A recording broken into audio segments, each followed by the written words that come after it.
You've entered BOOKSTORM with Kristen Civiletto and me, Chris Storm. This is a podcast devoted to best-selling books that matter, books that make a difference.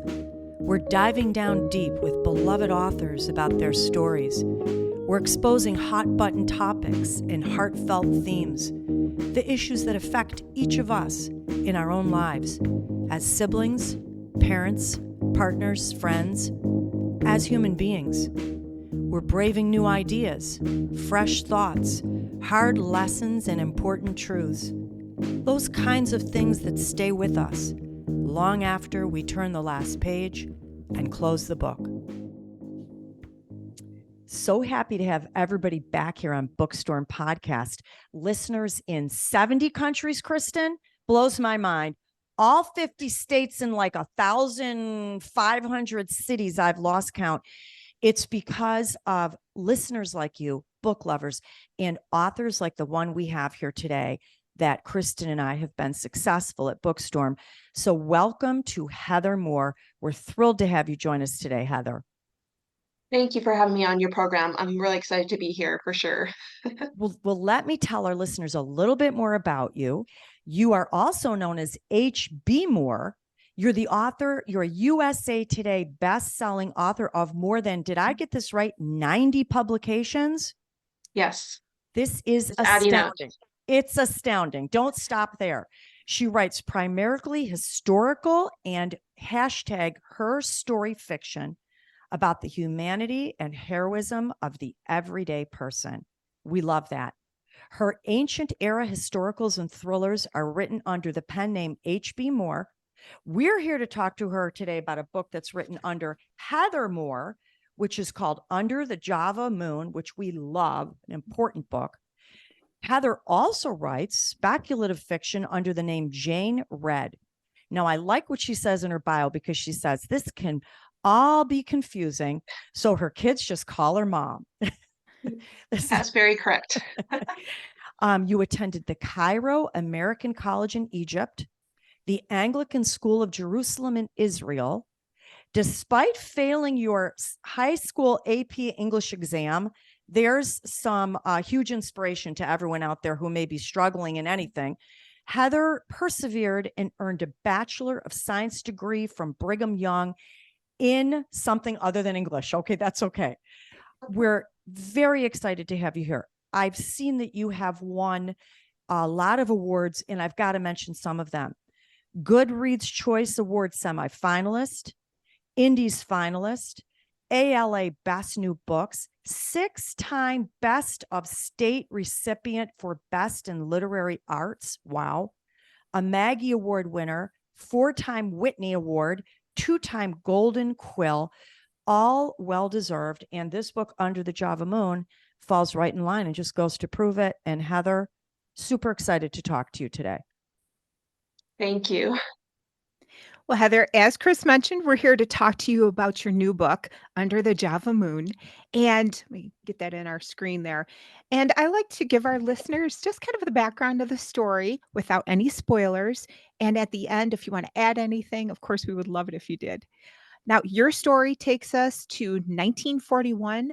We were on the island of Java in, at the time, the Dutch East Indies. And we meet Rita Fisher. She is a 6-year-old Dutch national. She's living on that island. And up until this point, their lives have been largely peaceful. She's lived with her family and about 100,000 other Dutch nationals. And at this point, Holland declares war on Japan. And then in response, Japan invades the Dutch East Indies, which we now call Indonesia. Now, Rita's family is forced to relocate to a prisoner camp, and she has to help care for her little brother. Her mother is pregnant. Her mother is trying to hold their little family together. And of course, they're all worried about their father. He is stranded on an island. He's likely imprisoned. Now, life in this camp is brutal, but this story highlights a very little known part of World War II. And it's just about perseverance and strength and family and love and loyalty. We loved it. Did you want to add anything to that little background? So I think this is a very interesting story. Like you mentioned earlier, is that we kind of have an obligation to remember our history.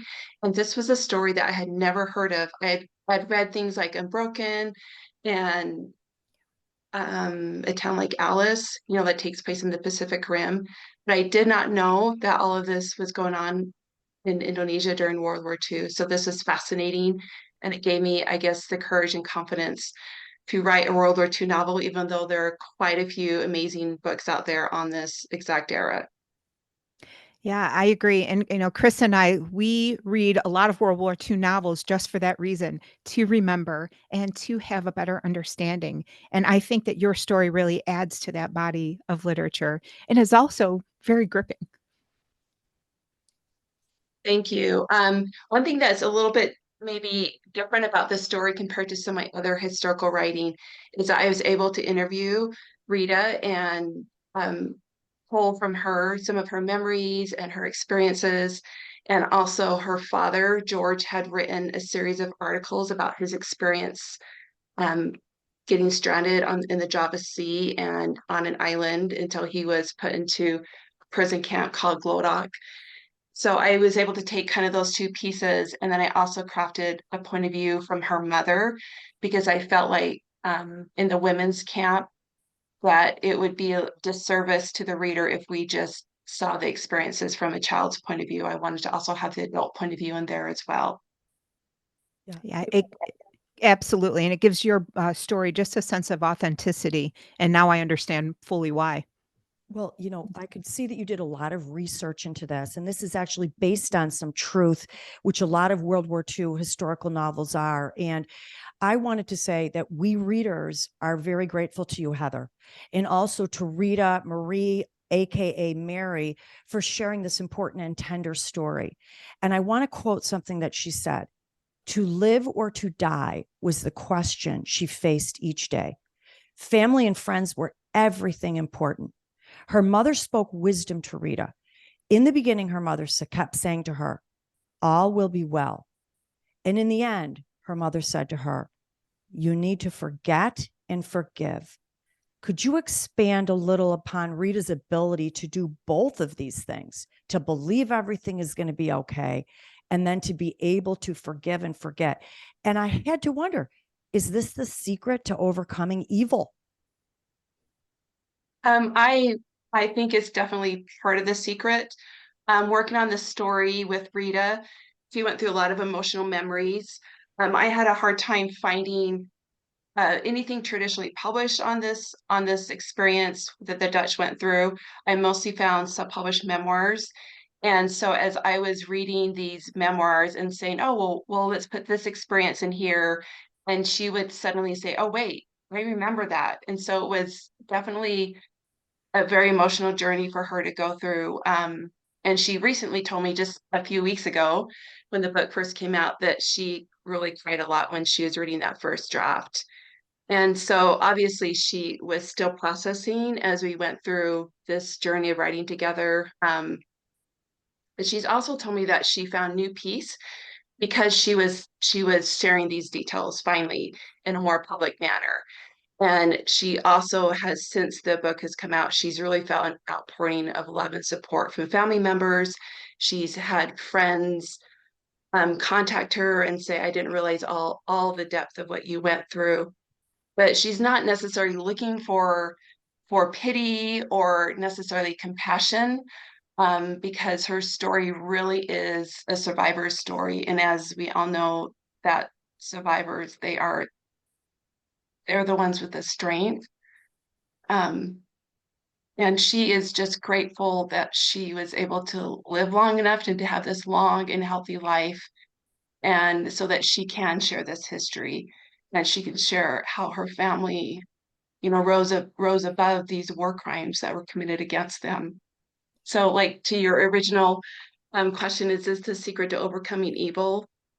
To forgive and forget. So I think that she has definitely gone through that forgiving, and also part of the forgetting was part of her being able to cope with the trauma, especially through her teenage years and young adult years. But now that she is in her, she's 86 now. Now she can like look back, then now she feels like sharing this journey with others is going to help others as well. Well, I can see you're getting emotional through this question. And I admire that quite a bit, because when you wrote this story, you put yourself into it. You became those people in order to feel what they felt and tell the story. And I just want to reassure you, the reader felt it. It was very touching. It was very tough to get through some of those scenes, but it's a story that must be told. Thank you. Thank you for that.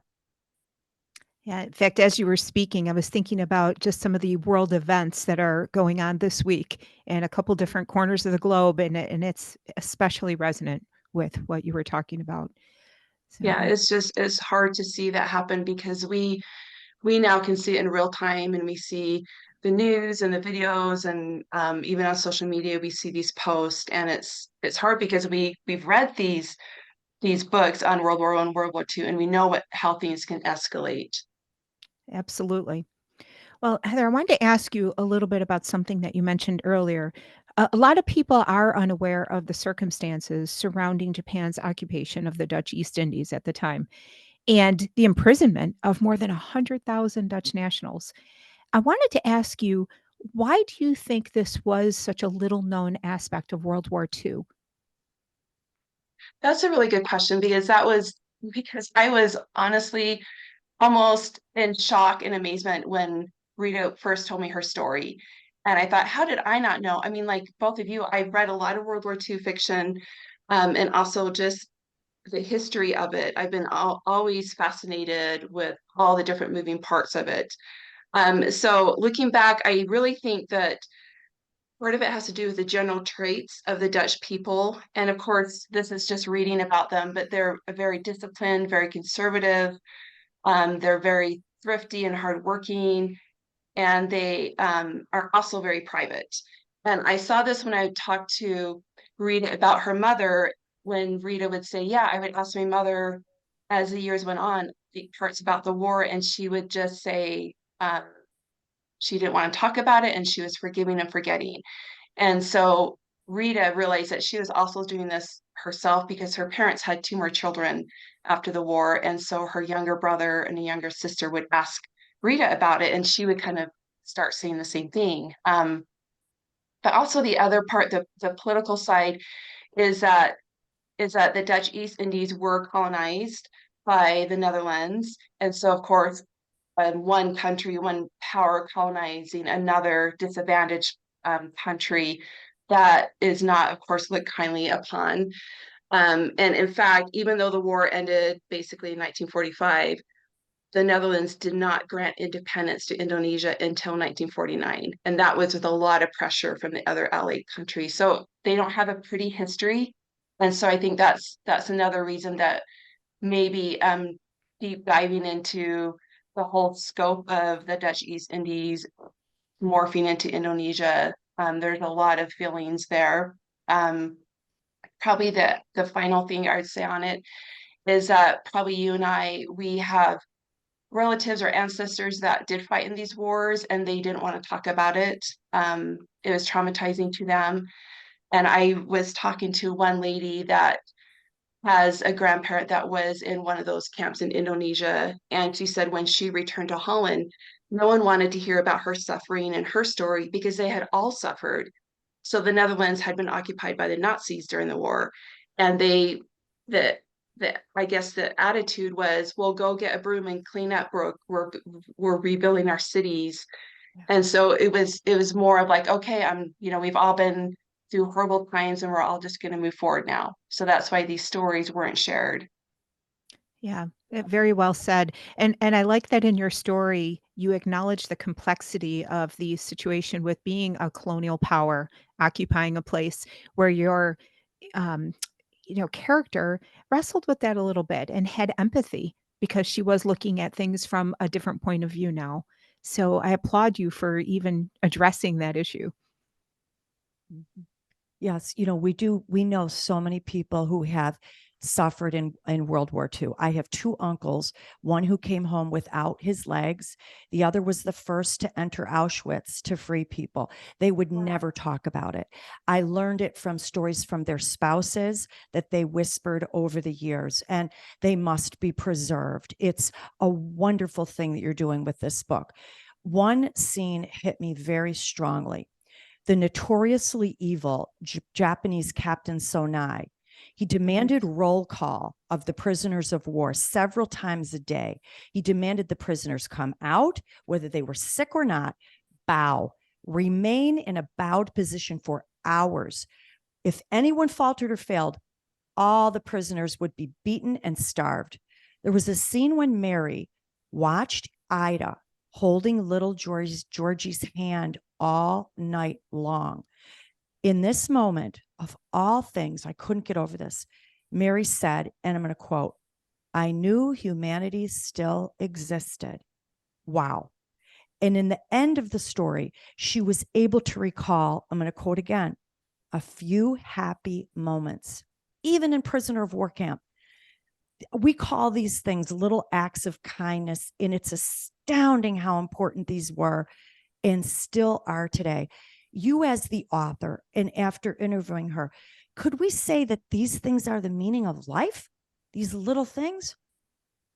Yes, I think so. This scene actually comes from one of Rita's own memories where her mother had told her in later years that that was something that was very powerful for her to see, um, her kids supporting each other and helping each other. Like it gave Mary strength as a mother. Um, and I just, in fact, there is a quote from Rita in the afterword. This is the brilliance of my publisher. They said, let's have her write just something that we'll put at the end of the book. And it's amazing how many reviews on the book point out this. I think it's maybe a 2-page afterword written by her, when I'm like, well, I just wrote 400 pages and she wrote 2 pages. But her just is a witness and a testimony that is getting this attention. Um, and she basically said that it was never, that she never thought it was important to share her war experiences. It was best to forget and leave alone, like her mother had said. But then she realized that she didn't want anyone else to go through this. And the world needs to know and hear from the real people who survived the wars and not just the history books. Mm-hmm. Well, we're so thankful to her that she told her story. And we're so thankful that she told it to you, because throughout this interview, I see her getting choked up and you understand her plight and the torture that she endured, but also the difficulty in the retelling it. It is a very courageous thing to do. Thank you. Now, Heather, your story touched on the children who grew up in these very extreme situations. And I wanted to talk a little bit about trauma. They lived their adult lives differently as a result. Maybe they matured earlier, they didn't take freedom for granted. And some of us who may have had grandparents who grew up during the Depression may have seen how they lived differently as a result of what they experienced. Do you think that there are events now that are shaping an entire generation? And if so, it's interesting because maybe there's many of those situations going on right now where you can almost become numb, like Mary talked about. I think so too. I think numbing out is a survival mode. We hear a lot about that with a lot of challenges going on. And one thing that Rita did tell me is that even today she doesn't let food go to waste. It physically hurts if she has to throw food away. And all of her children knew that when they dished something up, they had to eat all of it because it was not going to be thrown away. And she works part-time, even though she's in her 80s. She's just a very vibrant, outgoing person. And she says that when she comes home, she looks at the perishables and see what needs to be eaten right away. And if something's going to expire, then she'll freeze it. And so she's still very mindful of food. I also definitely think that wars and natural disasters do shape us, even generations before us and generations today. I remember my grandmother having a cupboard full of mason jars in which she just stored odds and ends. And one jar had, this is the one that stuck out to me the most, is one jar had bits of used soap. So back in the day when we had bar soap in the shower, like it would get down to where it was just maybe the size of a quarter. And she had a whole jar with just little bits of soap like that she would save. But as far as like continual um, things that shape us as a generation, we all know that the September 11th Paris Act, on U.S. soil, that has shaped all of us.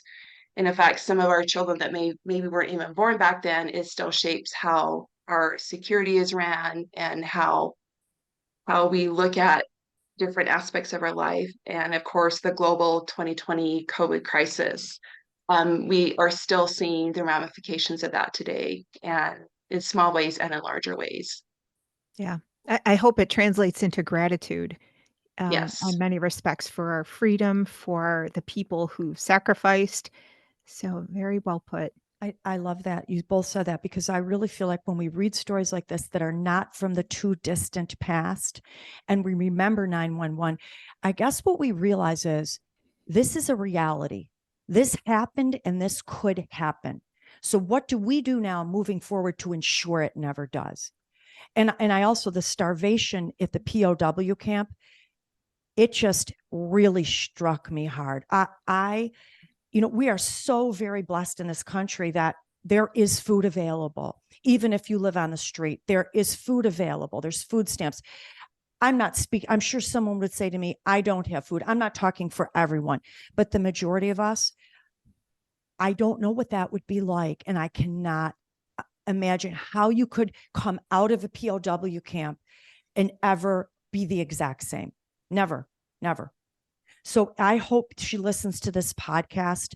And if she doesn't, just please tell her thank you on behalf of Kristen and me and all of our listeners all across the world. And before we let you go, we got to know, what are you working on next? Now, what else can we look forward to from you? So even though I was hesitant to write a World War II novel, but obviously this story needed to be told, and it worked out beautifully with working with Rita. I have another World War II novel that is in edits right now, but this one is a little bit different. It's set in the U.S. and it's about a woman named Nancy Harkness Love, who is an aviator, and she was the forerunner of what we know as the WASP, which were the women aviators that ferried the warplanes and the bombers from the manufacturing plants to the air bases so that the men could then train and go into combat. And because the women did this, there's hundreds of them that did this and trained and checked out on these war bombers, is that it enabled the men to not have to do that portion. And so it was a really huge service to the country, and they did it for a couple years. And so this book it's more of a biographical novel because it really does cover Nancy's life from age 16 up until she was performing this service in World War II. Oh, Kristen and I are going to love it. This goes with your hashtag, her story fiction, but we Yes. love stories about women, women empowerment, women making differences in history. 2 days ago, I was at the Churchill War Museum in London, and Oh, wow. when the war ended, they left Churchill's underground bunker exactly as it was, where they had lived for 6 years. And I was astounded at the impact that women had down there. And at that time, they may have been typists or radio callers, but they couldn't have done it without the women. So this Right. story about women aviators, this sounds fascinating. We cannot wait for this. And in Oh, the thank meantime, you. I'm excited. yeah, we're excited too. In the meantime, let me tell our listeners, you want to connect with Heather, you can find her at hbmoore.com. She's on X, formerly Twitter, Instagram, Facebook, and you have your blog still, My Writer's Lair at Blogspot? Sort of. Okay. Okay. Keep the blog going. People love bloggers, and blog about all of this because Yes. it's intriguing and important. Thank you so much for joining us today, Heather. Thank you. I appreciate it. You guys have really kind of brought out more of the story for me and have made a difference. Thank you. Thank you, Heather. That makes us happy. Thank you. What a fantastic interview with Heather Moore. And I'll tell you something, that book she has coming out next is so intriguing to me. And I got to tell you, my grandmother went to work during the war at the Bell Aerospace facility where they were making the parts for these fighter planes. In So Buffalo. in Niagara Falls, right outside of Buffalo. Wow. And so just to hear that she is zeroing in on these women who have impacted history in ways big and small, like all of her stories seem to, I think is really amazing. Now, let me ask you this. You brought up a question, and she brought this up as well, this idea of generational trauma.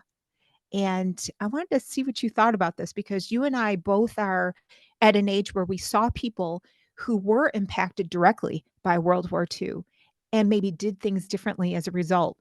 My nanny, I remember, used to reuse Reynolds wrap because that was something that she could not throw away. But I also had an experience with this. I was in Israel at a cafeteria, and I'm a vegetarian. I do not like broccoli. And so there was a broccoli left on my plate. And when I threw it in the garbage, the person who was running the cafeteria took it out of the garbage and said, no, no, no, we don't waste food here. We have limited space. It is important. The work that went into this, you've got to eat this broccoli. So it was like, that was a very eye-opening experience, just like what Heather did with this story, where that perspective is shaped by these extremely traumatic events. What do you think? About the broccoli? No, not about that. You know me and broccoli.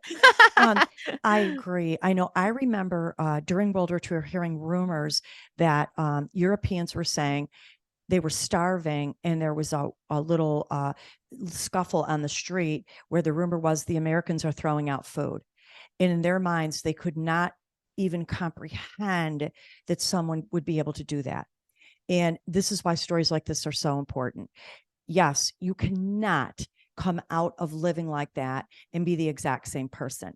But what my hope and prayer is that you come out wiser, stronger, more resilient, more prepared, more wary, more careful, not shrinking and terrified, but bolder. So change can happen in a lot of ways. And what books like these do, Under the Java Moon, it elicits powerful change, positive change, strong change. And I think these things are important. I want to go back to what Mary said to Rita was she had told her, you have to forgive and forget. This is a hard thing to do. Every person's situation is different with hurt in their life. What do you think about this notion of to forgive and forget? Yeah, well, I think you said something very interesting, and Heather talked about this as well.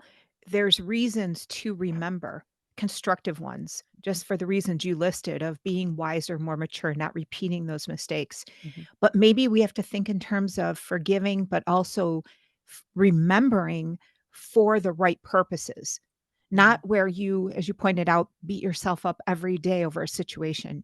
There's things we cannot change, but when we remember for the purpose of doing better, not repeating, being wiser or more wary, those are good reasons to remember. I agree. I think sometimes, and I can't judge because I haven't been a prisoner of war, that maybe you also need to forget, because if you think of it every day, you might not be able to live with it. So maybe there's moments in our life that were so horrific, filled with such atrocity, that in order for us to move forward, we have to let those go.